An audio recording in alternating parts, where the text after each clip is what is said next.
All right, everybody, hands up, hands up, hands up. It is the first day of the week. It is Monday. I'm excited about it. We're on math minute 64. I still have leftover jelly beans in my mouth. I apologize. This will be a very electrifying type of evening because I tried to figure out where I could do math minutes anywhere else in my apartment, and it just doesn't work out. Because at the end of this video, I'll show you my setup that I have behind me. Well, technically on this side of you, and it's the only place in my apartment that seems to make sense. I can't get the three areas set up because I don't have very much furniture, and there's lots of reflective surfaces in this apartment. I never realized that until right now. So we are on math minute 64. I'm gonna do everything I can not to touch my open outlet down here, and we're gonna go from there. We'll keep it up. See how many I can fit? If I can fit like 6, that means this is probably too small. Let me make this a little bit bigger for you. There you go. 5's better. 5 makes more sense. Okay, so I have reducing fractions. We got where this is like AKA a variable, but then we like factors. Ooh, we got some good ones today. So since I'm gonna be doing 4 this week, because I've noticed you guys are having a difficult time getting through all 5. I know there's a lot of you that get through the first 3 of the week. A couple of you are getting through that 4th one, and that by the time that 5th one comes around, it's just too much for you, and I understand that. So what I'm gonna do is that I'm gonna make 4 this week, and if you guys can get through all of them, I'll make 1 more at the end of the week as like a, as like a little extra math extravaganza. So the first thing we're gonna do is we're gonna go for red.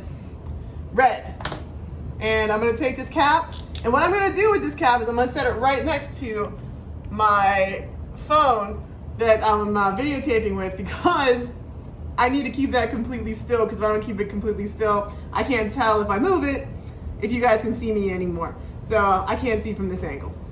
So hopefully that'll make me leave the cap alone, where I'm not throwing it in the other room, because I almost lost last week's cap almost completely. So it was underneath my chair. Number 1, we're gonna reduce 21 over 28. So how are we gonna do this? Let's see. 21 over 28 as a fraction. So the best way to do this is we gotta use our magic numbers, right? We gotta use 2s, 3s, 5s, or 10s. Those are our magic numbers. Now, I know that if you divide this by 2, you're gonna get 10.5. I know that off the top of my head. And if you wanted to check it out. If you do 21 divided by 2, it's 10.5, so 2's out. We cannot do 2's. Now, if we do 21 divided by 3's, in that situation, I get 7, so I'm good there. So make sure you're doing the calculations with me, by the way. There's no point in me standing up here and showing you if you don't do the calculations yourself, so keep that up. So 3's work for 21, but do 3's work for 28? So 28 divided by 3. Nope, 9.3. Doesn't work for us. So we can't use that. So 3's are out. 5's are out, and 10's are out. Wow. Okay, so let's just do it the long way. Let's just do it the tool way, because all of our magic numbers aren't working the way they're supposed to. So let's try, let's figure it out. So we're gonna put 21, we're gonna get a fraction symbol. We're gonna put in 21 over 28. Whew, so if we're gonna reduce that, it says it can be reduced to 3/4. But how could that be? How could that possibly be? Because it's one of those ones that you can't use a magic number with. So no magic number on this one. Because if you take it 21, because you can take it backwards. You can do 21 divided by 3, and you can figure out which side, what number they went by. So 21 divided by 3 is 7. Yep. So 21 divided by 3 equals 7. Ooh. Okay, that was a tough one. That one is definitely a tool one. You got to use your tool for that one, guys. Number 2, if 22.009 equals 22 plus what would the question mark be? So let's do it the tool way first, because I kind of screwed you guys over on that first one. So let's use the tool first so we don't confuse you. So I'm gonna put it in my photo math, 22.009, and then I'm gonna put an equal sign. Then I'm gonna put 22 plus, and then I'm gonna put my fraction symbol. Now this up here, instead of putting a question mark, we're gonna put an A. All right, put an A instead, make things easier for everybody involved. A over 1,000. And my answer is 9. Now let's check it. This one I didn't lead you astray. This one up here I did, because it didn't have a magic number. But down here, I got you, because look, this is place value. This is similar things, because remember, decimals, fractions, and percentages, you can interchangeably use those, all types of places. It's crazy. So if we look at place value, you have tenths, hundredths, thousands. So what values in the thousandth position? That would be a 9. So that's how they did that. They played with place value, and they said tenths, hundreds, thousands. And then they told you what that place was. So that was pretty good. I like that one. List the factors of 8. Now we can always ask our girl, because that is very important that we do not leave her out of our classroom experience. So let's try that. Alexa, what's the factors of 8? 8's factors are 1, 2, 4, and 8. Okay. How did she figure that out? Because when you're looking for factors, whoa, did you see that? It totally just fell off the back of my head. And I was totally not being bad or anything. And I'm wearing this so I don't play with my hair or my face when I'm trying to do these videos. Whew. Ugh. Okay, there we go. A little less. All right, so when we're doing this, you're gonna take 8 and you're gonna be dividing it by each one of the numbers. So 8 divided by 1 is 8. It's a whole number, so you know that this is a factor and this is a factor. Then you're gonna do 8 divided by 2 equals what? 4. So you know this one and this one. And you can be doing this on your own right now, as I'm talking. Watch. 8 divided by 2 equals 4. It says it right here on our math. We're good. Now we know that these 4 factors are the only ones, right? Because we already found those 4. But if we wanted to go to 8 divided by 3, 8 divided by 3 is going to have a decimal. So it's like 2.66 repeated. For that, since it has a decimal, not a factor. And then we're already back up to 4s. So you're not gonna be able to times anymore because you're already up to the numbers again. Because of that, you're good to go. You've already found your factors. Okay, number 4, 12 parentheses 3 close parentheses equals. Now I would typically be celebrating for a PEMDAS, but it's not really a PEMDAS because there's only one function there. Since there's only one function, you got to figure out what it is though. When two numbers are pushed together and they're butt cheek to butt cheek with each other, what is it? What function is it? Add, subtract, multiply, and divide. So if you can imagine it looking like a pair of butt cheeks like this, see how they are? Like that? So you have 12, 3, that's times. Anytime things are shoved together like that, it's times. So in real life, it is 12 times 3 equals. That's the same problem. I don't know why they write it more complicated when they don't have to, but they do. So we got 12 times 3 equals 36. And you guys should be moving along with me. I'm telling you, the calculations are very important to continue practicing. 36 is our answer. These are actually pretty easy tonight. It seems like Mondays they have a pretty easy one. Watch, there'll be hard ones down there. All right, number 5. 1/8 plus 2/8 equals. Now, we talked about this last week, okay, near the end of the week, so I'm not sure if you guys remember it or not. When you have the same bottom number, if it's an 8 and an 8 and you're adding, you can just keep the 8 and then just add the top. You can do that because you're adding the same types of things. Just so you can see why you can add these two things together. All right? So say you have a pie, and the pie, you've cut that pie up into 8s. So your first pie 8, you have 1 colored in. Plus, you have a second pie, same size, cut in the same way, just like that. Then on that second pie, you have 2 colored in. And I'm gonna separate them so you can see it better. Okay? Now you can see that you can add those two things together because the base unit is 8 and 8. So since they're both the same base unit down here on the bottom, you just keep the 8. So as you can see it, and hopefully you can see it from over there, so we'll see. And you cut it up. So you count this one, so I color in that one. Then I color in another one. Then I color in a third one. So here's the first one right there. Here's the X one, and then the last one. So in that situation, do I have any more parts? No, I still keep the same 8 parts as the whole. I'm still counting a whole of 8. But now how many parts do I have colored in? 1, 2, 3. And that, my friends, how you do fraction problems when it comes to adding. I wish more people would see this earlier because it is a lot easier to visualize it because, so say for example, you had this thing instead. So you had one, say it's cut up in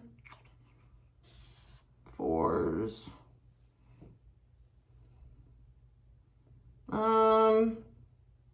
Because this one's preferable, you can do that too. All right, let's make it like this. If it's cut into thirds. If it's cut into thirds, it doesn't have the same base number. And since it doesn't have the same base number, you want to work with decimals when you're doing that. Okay, so if it doesn't have the same base number, always use your tools. Always use your tools if it doesn't have the same base number. If it has the same base number, then you can go ahead and add it. It works out just fine. You'll be good. All right, first 5. You feel good? Feel good? Feel nice about that. I feel like we're accomplishing something. All right, I got my tape out already because I spent so much time trying to find other places for us to be. I'm gonna put this upside down, put some tape on it. It's gonna be great. Great. Okay. The second part right here. Okay. I'm trying not to electrocute myself. Remember, we got to stay away from that part right there.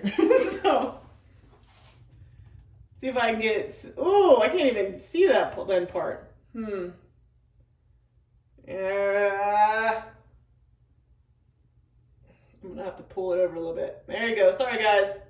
I'm gonna have to pull it over just a little bit to get those ones on. Number 6, because you can still. I can see it over here. You might not be able to see it over here, but this is number 6. Number 6 says, circle a measurement that shows the greatest length. Ooh, nice. Greatest length. A, remember from Achieve 3000, A, 15 inches. Okay, all right. B, 2 feet. Okay. C, 25 centimeters. Okay. In meter, 1 meter. All right, they're trying to trick you on this one because all these units are different. Inches, feet, centimeters, and meters, all different. And now you could look up online and Google each one of those to find what the measurements are, but I'm gonna have mercy on you tonight. And I'm trying to make the videos a little shorter. So let's see, 15 inches is about that long. So this is about 15 inches. Okay, 2 feet. 2 feet is the size of the paper. Okay, so this 2 feet is about the size of the paper. Okay. 25 centimeters is about, let's say about that long. Probably not even that long. Probably it's a little shorter than that. And a meter, hold on for a second. I'll be right back. I'll show you a meter.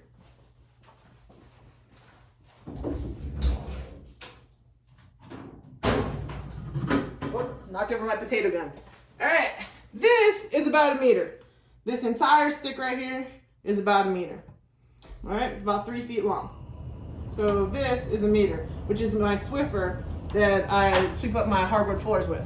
So, which one is longest? Inches? Eat. Feet? Eat. Centimeters? Eat. Or a meter? I think we know what it is. It is D meter. Got it. Is 312 evenly divisible by 3? So let's write that out so that we can say yes or no. And just for, you know, for a little sign language, yes or no. So we're going to write it down here together. 312 evenly divisible. So evenly divisible means no decimals. No decimals when we divide. So I'm going to put my dividing sign. I'm going to divide it by what? 3. And absolutely under no circumstances are we doing long division. No. My life is way, way too short for us to sit here and do long division. So I have 312 divided by 3. And my answer is 104. So you got about 3 seconds. Ready? 1. We got to answer yes or no. Do I have any decimals on here? Yes or no? All right, so is it evenly divisible? Yes. And for some reason my thing didn't fly off for that. Yes. Yes, it is. Excellent. Down here, if A butt-cheeked with B, right here, stuck together, if those two are stuck together, then we know that it's times, right? So this is going to be A times B equals. So we know that that is what AB equals 10.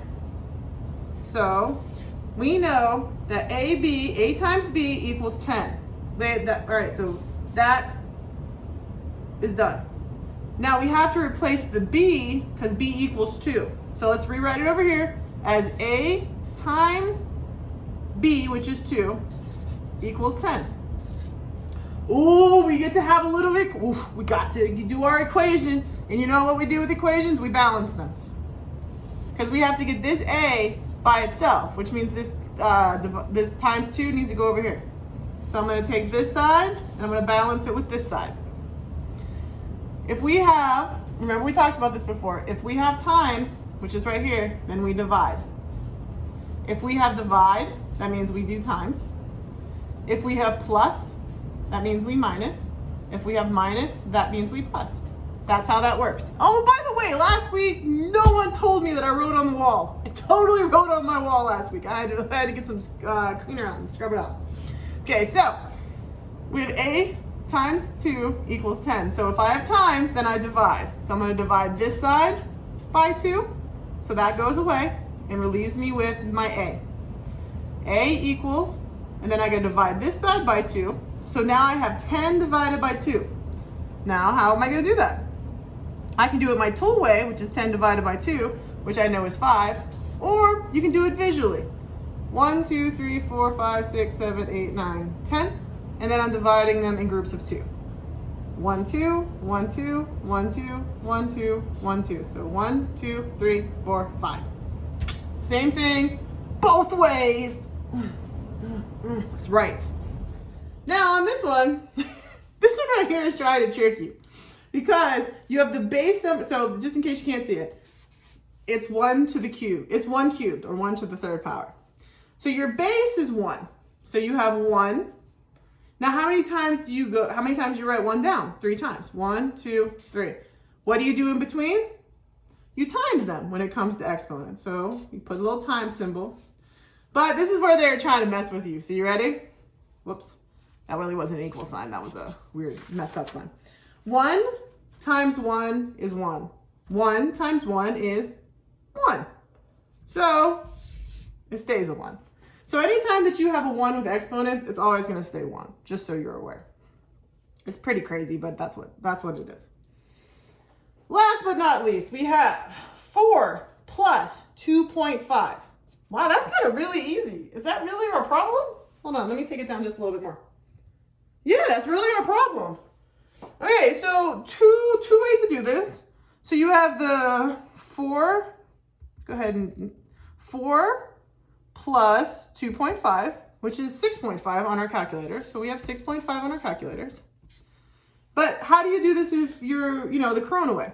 So if you're doing this to the corona way, you got to line it up. So you have 4, and then you see how this is the 2, this is the whole number. So you got to line that up underneath the 4. So and that's why they're trying to trick you into messing up that 2.5. So, and that makes it really easy because it's literally you drop the 5 down and then 4 plus 2. So you got 4 plus 2, 6. So 5, 6. So 6.5. Nice. That was beautiful. It was wonderful, in fact. Wow, that was really that really went smoothly tonight. Because sometimes it'll trick me a little bit where I'm like, I try to overthink things. So, but no, that actually worked out well. And then you can see that what I normally do is I tear this down. I throw it over here on the floor. Now, just so you guys can see what I see, because this is why when I set this up, I try to only do this once or twice a week because it is a process here. So just so you can see what I see. All right, so here's the board. Here's what I've been working on. Over here, I set my phone against those two things to make sure the angle is, there you go. I make sure the angle is correct. Then my stuff down here that I work with. And then over here, I set up a little tripod. I set up my computer. But here's the problem is that outlet behind there that I usually use for my, my projector does not work. Just like this one over here does not work. And on the one on the other side of the bar does not work. So because of that, I've had some issues. So hopefully we're going to try to make these work this week, and hopefully they'll fix my electricity by the time next week rolls around. So you guys have a beautiful night. I'm going to go ahead and get ready for my next one. And anybody who's taken the science lesson, that took me like 2 hours to get that stuff out the bottom, and that sugar is crazy. All right, have a good night, guys.